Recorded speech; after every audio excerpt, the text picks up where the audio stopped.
Hello, WordSmith WereWolf here. It may not be the year of the canine, but I do wish you a happy Lunar New Year. May this year of our dear cousin, the rat, bring us a lot of fertility in the form of growing our Lone Wolf Book Club. I certainly do hope that you will subscribe to my channel, turn on notifications, like my show, and follow me on social media. We must share in the expert voice work of our Beau Foster, who has been narrating Journey to the Center of the Earth for us. In fact, let us delve right back into the story where we last left off. To Chapter 3.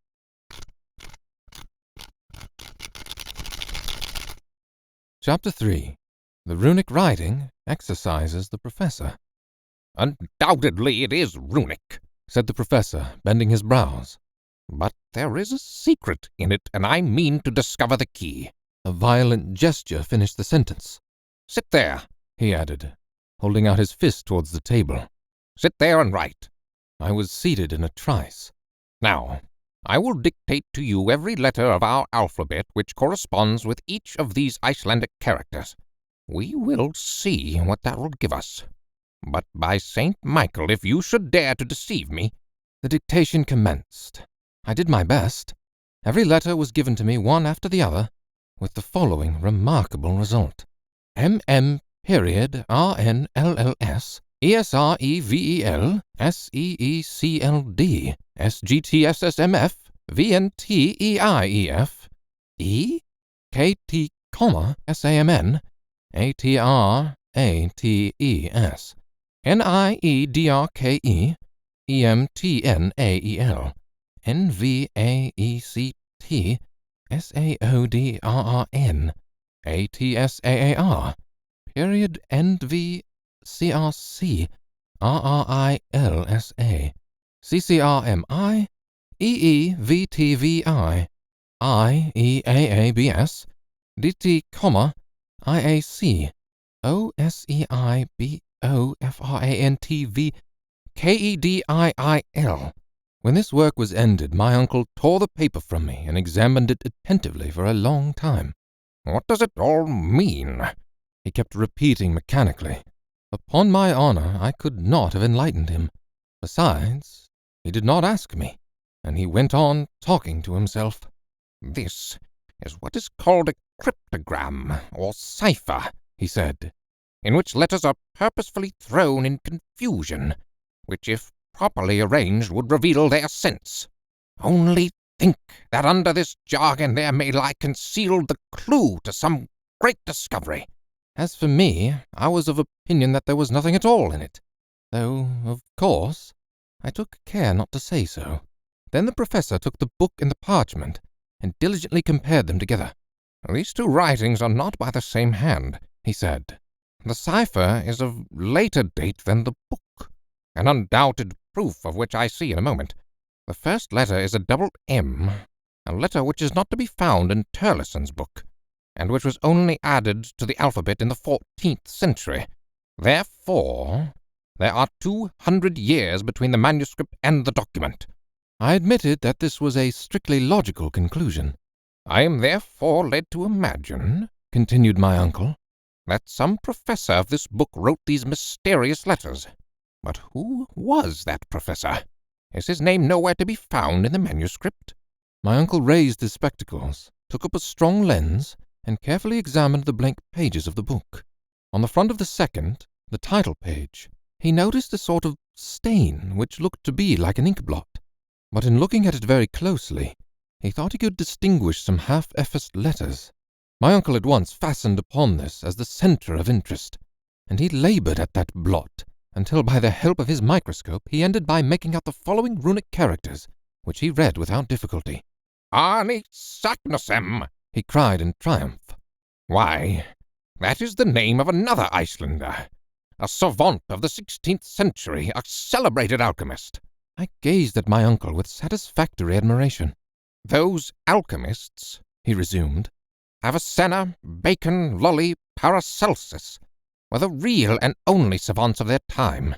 They made discoveries at which we are astonished. Has not this Saknussemm concealed under his cryptogram some surprising invention? It is so. It must be so. The professor's imagination took fire at this hypothesis. No doubt, I ventured to reply. But what interest would he have in thus hiding so marvelous a discovery? Why? Why? How can I tell? Did not Galileo do the same by Saturn? We shall see. I will get at the secret of this document, and I will neither sleep nor eat until I have found out. My comment on this was a half-suppressed, "Oh, nor you either, Axel," he added. The deuce, said I to myself. Then it is lucky I have eaten 2 dinners today. First of all, we must find out the key to this cipher. That cannot be difficult. At these words I quickly raised my head, but my uncle went on soliloquizing. There's nothing easier. In this document there are 132 letters, viz. 77 consonants and 55 vowels. This is the proportion found in southern languages, whilst northern tongues are much richer in consonants.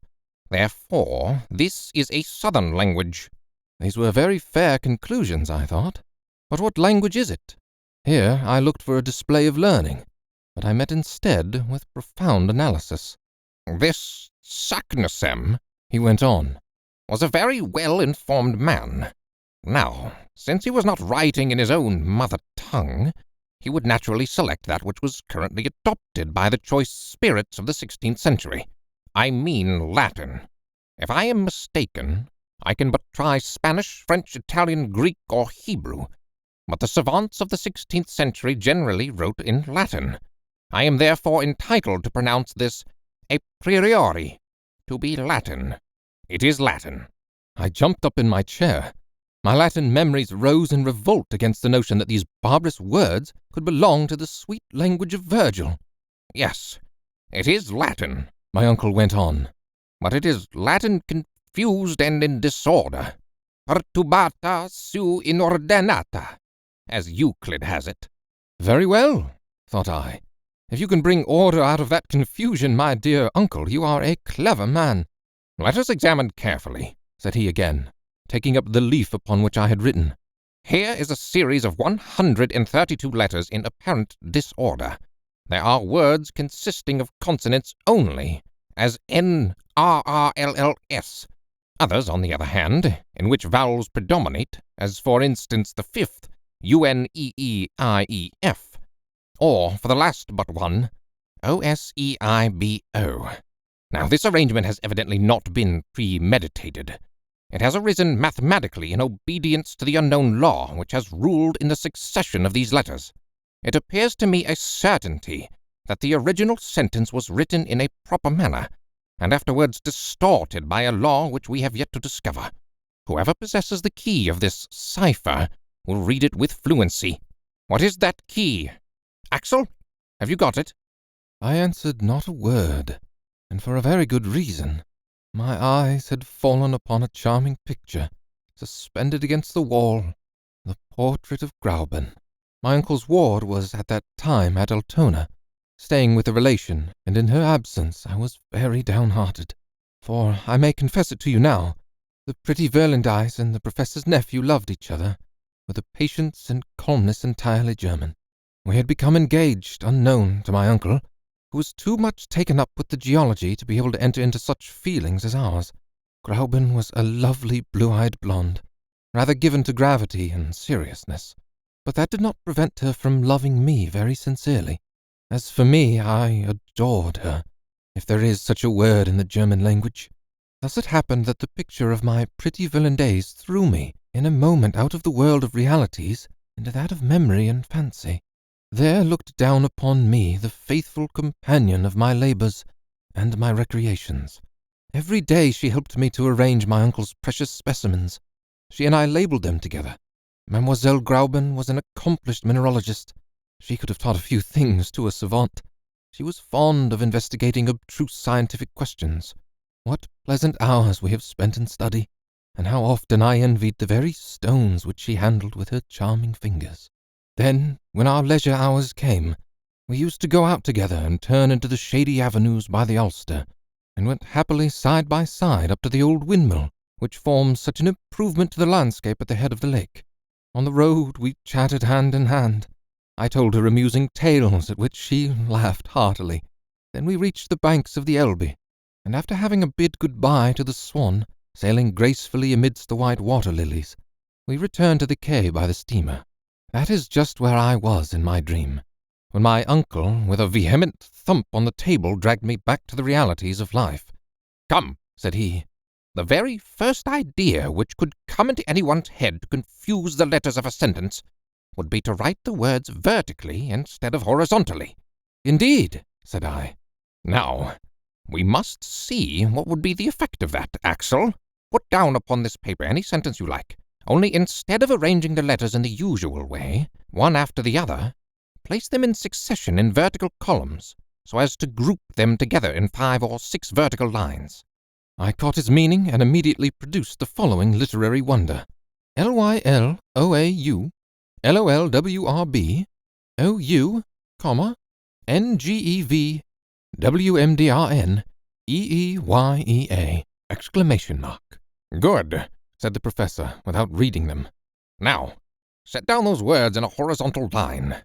I obeyed, and with this result: Lilo au lolwerb o ngi vuwamandern iya. "Excellent," said my uncle, taking the paper hastily out of my hands. "This begins to look just like an ancient document. The vowels and the consonants are grouped together in equal disorder. There are even capitals in the middle of words, and commas too, just as in Saknussemm's parchment." I considered these remarks very clever.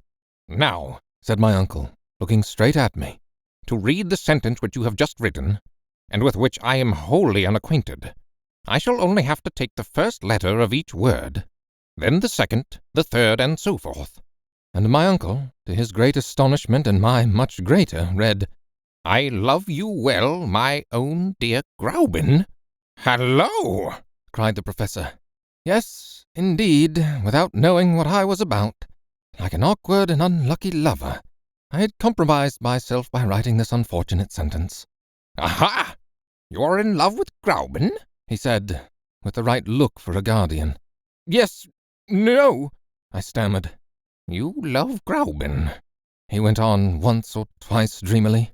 "Well, let us apply the process I have suggested to the document in question."